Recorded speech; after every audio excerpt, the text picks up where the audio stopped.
আসসালামু আলাইকুম। আজকে একটি স্ন্যাক্স আইটেম শেয়ার করছি, যেটা হচ্ছে নারিকেলের কুলি পিঠা। এখানে বাটালি গুড় নিয়ে নিয়েছি, অর্থাৎ খেজুরের যে চাকা গুড়টা পাওয়া যায়, এটা আমি ডিপ ফ্রিজে কিনে তারপর সংগ্রহ করে রেখেছিলাম।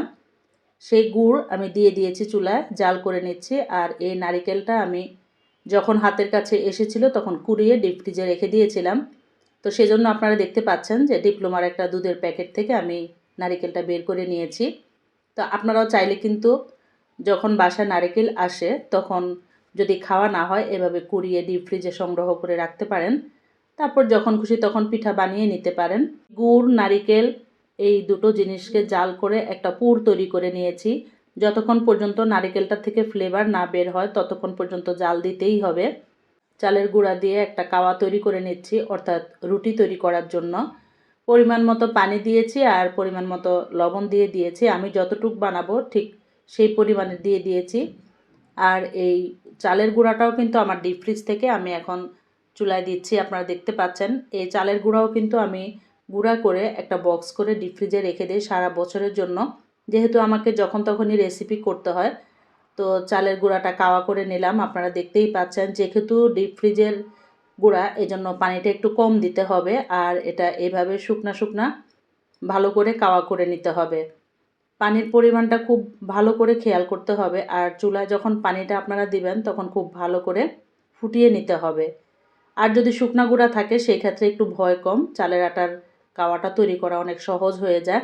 যেহেতু ডিপ ফ্রিজ থেকে ভিজা গুঁড়াটা আমি বের করেছি, তাই এটার থেকে কিন্তু পানি ওঠার সম্ভাবনাই বেশি থাকে। ঢাকা দিয়ে একটু সিদ্ধ করে নিলাম, যেহেতু চালের আটার রুটি তৈরি করব। আর এখন খুব ভালো করে মথে নিচ্ছি, আপনারা দেখতে পাচ্ছেন। এই কাজটা কিন্তু একদম কাওয়াটা গরম থাকা অবস্থায় করতে হবে। আপনারা স্ক্রিনে দেখলেই বুঝতে পারবেন, আমার হাত কিন্তু একদম ধরতে পারছিলাম না, লাল হয়ে যাচ্ছিল। তো এই অবস্থায় এই কাওয়াটাকে এত ভালো করে মুথে নিতে হবে, যেহেতু চালের আটার রুটি তৈরি করব আমরা। তা না হলে কিন্তু ফেটে ফেটে যাবে।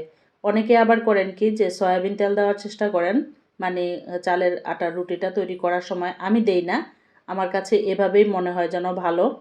আমার কাওয়াটা একদম রেডি হয়ে গিয়েছে, খুব ভালো করে মথে নিয়েছি। আর ছোট ছোট করে লেচি কেটে নিয়েছি।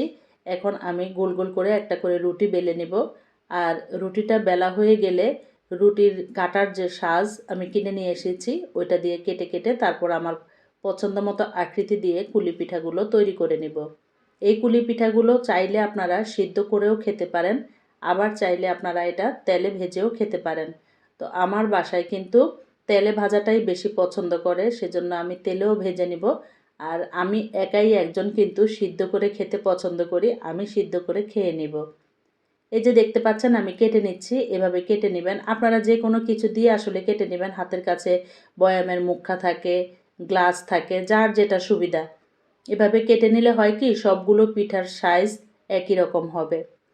তো এবার আমার পছন্দ মতো পুর দিয়ে আমি পিঠাগুলোকে তৈরি করে নিচ্ছি। আমার এই চ্যানেলে কিন্তু সব ধরনের রেসিপি আমি শেয়ার করে থাকি। তো যাদের কাছে আমার এই রেসিপিগুলো ভালো লাগে তারা অবশ্যই আমাকে কমেন্ট করবেন। আপনাদের একটা মূল্যবান কমেন্ট বা মতামত কিন্তু আমাকে অনেক উৎসাহিত করে পরবর্তীতে আরেকটা ভালো রেসিপি তৈরি করার জন্য বা ভালো কন্টেন্ট তৈরি করার জন্য। আর আমার ভিডিওটি দেখার শুরুতে একটা লাইক দিয়ে নেবেন। অবশ্যই আমার চ্যানেলটিকে সাবস্ক্রাইব করে পাশে থাকা বেল অপশনটি প্রেস করে দিবেন। তাতে করে নতুন নতুন রেসিপি আপলোড দেওয়ার সাথে সাথে আপনি নোটিফিকেশনটা পেয়ে যাবেন আর আমার ভিডিওটা দেখে নিতে পারবেন। জানি কম বেশি এখন অনেক রেসিপি চ্যানেল আছে, তারপরও কিছুটা ভিন্নতা থেকে যায়। আমি নিজেই যখন কোনো রেসিপি সার্চ করি তখন আমি দেখতে থাকি সব আপুদের রেসিপিগুলো যে কে কীরকমভাবে তৈরি করেছে। এতে করে আমি অনেকটা আইডিয়া নিজে নিজে তৈরি করতে পারি। একদম হুবহুব যে আমি রেসিপি দেখে ওই রকম তৈরি করি তা না, কিন্তু আমার কাছে আবার ওই রকম ভালো লাগে না। আমি আমার মনের মাধুরী মিশিয়ে কিন্তু এক একটা রেসিপি তৈরি করে থাকি। আর আপনারা হয়তো আমার এই চ্যানেলে আরও ভিডিও দেখলে বুঝতে পারবেন, আমি একটা কথা বলি সবসময়, রান্না হচ্ছে একটা শিল্প। এটা কিন্তু একটা শিল্প কাজ। এটা মনের মাধুরী মিশিয়ে তারপর করতে হয়, তাহলেই সুন্দর হয়। আপনার মন যদি খারাপ থাকবে তাহলে কিন্তু রেসিপিটা ভালো হবে না। আপনারা গৃহিণীরা যারা আছেন আমার এই ভিডিওটি দেখছেন, তারা খেয়াল করে দেখবেন যেদিন আপনার মন ভালো থাকবে না, আসলে সেদিন আপনার কোনো রেসিপি ভালো লাগবে না। হয়তো লবণ বেশি হবে, না হয়তো ঝাল বেশি হবে, না হলে কোনো টেস্টই হবে না। অথচ এই রেসিপিটা আপনি অন্য সময় করলে কিন্তু খুব বেশি ভালো হয়ে থাকে। তো আমি আমার পছন্দ মতো দেখেন সব ধরনের সাইজ কেটে নিয়ে তারপরে বানিয়ে নিচ্ছি। এবারে রুটিটাকে দেখতেই পেয়েছেন, একটা রুটিকে মাঝখান থেকে অর্ধেক করে নিয়েছি। অর্ধেক করে নিয়ে এবারে এটাকে আমি পোল্টি দিয়ে তারপরে বানিয়ে নিব। এই যে দেখেন। আর এই ডিজাইনগুলা কিন্তু আসলে আপনাদের যার যার ইচ্ছা কাঁটা চামচ দিয়ে করে নিতে পারেন, হাত দিয়ে করে নিতে পারেন, যে যেভাবে আসলে সুবিধা। আমি বেশ কয়েকটি ডিজাইন কিন্তু আপনাদের দেখিয়ে দিচ্ছি। এভাবে আঙ্গুল দিয়ে আপনারা টিপে টিপেও করতে পারেন, বা আমি প্রথমে যেভাবে দেখিয়েছি পেঁচিয়ে পেঁচিয়ে করতে পারেন, বা কাঁটা চামচ দিয়ে চাপ দিয়ে দিয়ে করতে পারেন। আবার অনেক সময় কিন্তু পিঠার সাজও পাওয়া যায়, সেগুলো কিনে এনেও কিন্তু আপনারা করতে পারেন। এই রেসিপিটা যে শুধু আপনারা শীতের সময় খাবেন তা না, আমার বাসায় আমি কিন্তু সারা বছরই খেয়ে থাকি। আমার বাসায় আমার হাজব্যান্ডের অনেক পছন্দ এই রেসিপিটা। তো সেজন্য আমাকে বানাতেই হয়। শীত নাই গরম নাই, সবসময় আমাকে এই কুলি পিঠার রেসিপিটা তৈরি করতে হয়। উনি তেল দিয়ে ভেজে দিলে খুবই পছন্দ করে। আর সন্ধ্যায় স্ন্যাক্স হিসাবে কিন্তু এই পিঠাটা জুড়ি মেলা ভার অসাধারণ লাগে, আপনারা খেয়ে দেখবেন। আপনারা চাইলে এটা কিন্তু ঝাল করেও বানাতে পারেন। তো আমি সেই রেসিপিটাও আপনাদের সাথে শেয়ার করব। ভিতরে মাংস, সবজি যার যেভাবে খুশি আপনারা খেতে পারেন। শুধু যে মিষ্টি দিয়ে তৈরি করতে হবে তা না।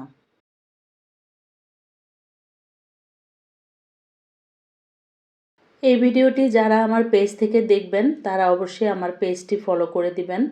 আর আমার সাথেই থাকবেন, আমার ভিডিওগুলো দেখে আপনাদের মতামত জানাবেন। আর যারা আমার ইউটিউব চ্যানেল থেকে দেখবেন তারাও অবশ্যই আপনাদের মূল্যবান মতামতটা জানাবেন আমাকে। আপনাদের মতামতের অপেক্ষায় থাকবো। প্রতিটা ভিডিও যখন আপলোড দিই তারপর কমেন্ট সেকশনের দিকে কিন্তু আমরা তাকিয়ে থাকি যে কে কী ধরনের কমেন্ট করে।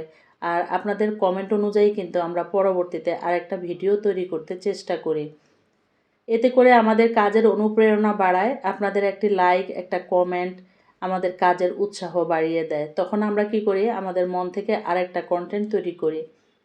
তো এটা হচ্ছে একটা শিল্প, আপনারা জানেন কম বেশি। এই যে ইউটিউবিং আমরা করছি যারা, এই শিল্প কাজটাকে এগিয়ে নিয়ে যাওয়ার জন্য আপনারা চাইলেই পারেন আমাদেরকে একটু সাহায্য করতে। একটা লাইক দিয়ে একটা কমেন্ট করা, এটা কিন্তু তেমন বেশি কঠিন কাজ না। কিন্তু আপনার এই একটা লাইক এবং কমেন্ট কিন্তু আমার এই চ্যানেলটা, আমার এই ভিডিওটা অনেক দূরে পৌঁছে দিতে পারে। এবারে দেখেন সিঙ্গারার মতো করে করে নিচ্ছি। যারা একদমই কম পারবেন তারা এভাবে রুটিটাকে সিঙ্গারার মতো করে তিন পাশে এভাবে টিপে টিপে তারপর বানিয়ে নিতে পারেন। আসলে তেমন কঠিন কাজ না, এগুলা চোখে দেখে একটু বুঝে নেবার বিষয়। আপনারা দেখেন আমি তিন পাশ থেকে একদম রুটিটাকে জোড়া দিয়ে দিয়েছি হাতে টিপে টিপে। আর চালের আটার রুটি কিন্তু বানানো অনেক সহজ, যেভাবে খুশি সেভাবে টিপে টিপে এটাকে জোড়া দেওয়া যায়। ময়দার রুটি যখন বানাই, ময়দা দিয়ে কিছু বানাতে গেলে আমরা যখন সিঙ্গারা, সমোচা বা কিছু বানাই তখন আঠা একটু আমরা আলাদা বানিয়ে নিয়ে তারপর কিন্তু জোড়া দিই। একটা ভয় থাকে যে খুলে যাবে, কিন্তু চালের আটার রুটিটা কিন্তু এরকম না, টিপে টিপে লাগিয়ে নেওয়া যায়, আলাদা করে কোনো আঠা আমাদের বা গ্লু বানিয়ে নিতে হয় না। এই যে দেখেন অনেক সহজ কিন্তু বানিয়ে নেওয়া।